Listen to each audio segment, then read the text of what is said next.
আজ আমি এটা কি দেখে নিলাম। তো প্রথম থেকে বলি, চলো, তোমরা তো জানোই আমি লাক্সারিয়াস গেমিং এডিটিং রুম তৈরি করছি, তাই জন্য আজ এই টেবিলগুলোকে রং করব। কিন্তু রঙই তো নেই, শুধু কালো আর সাদা রং পড়ে আছে।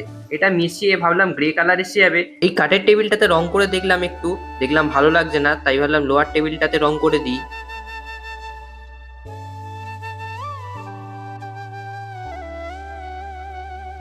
দেখতেই পাচ্ছ রংটা কিন্তু হয়ে গেছে। আর এই রংটা শুকনো হোক, আর ভাবছি এই কাঠের র্যাকটাতে রং করব। এই র্যাকটাতে রং করার জন্য কিন্তু রং লাগবে, কিন্তু আমার কাছে তো রং নেই।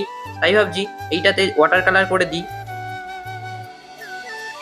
আর চোখ পড়লো জানলাতে, দেখছি এত রং লেগে রয়েছে। তোমাদের তো আগেই বলেছিলাম এই রুমটা অনেকদিন আগে রং করা হয়ে গেছে, কিন্তু এই কাঁচেতে রং লেগে যাওয়ায় এগুলো রংগুলো মোছা হয়নি। আর দেখতেই পাচ্ছ আমি কি নিয়ে চলে এসেছি। হ্যাঁ, এটা দিয়ে কিন্তু রংগুলো তুলবো। ভাবলাম আগে জানলার পেছন দিকে রংগুলো তুলে নেবো, কিন্তু তুলতে গিয়ে দেখছি বলতা, তখন ভয়তে জানলা বন্ধ করে তুলতে শুরু করে দিলাম। তোমরা কমেন্ট করে জানাবে কে কে আমার মতো বলতাতে ভয় পাও। তো বন্ধুরা, একদিকে রং কিন্তু তুলতে তুলতে 1 ঘন্টা লেগে গেছে আর হাতেও যন্ত্রণা করছে। আমি ভাবলাম তোমাদের পরের পার্টে দেখাবো এই জানলাটা রং তোলা। তো এখন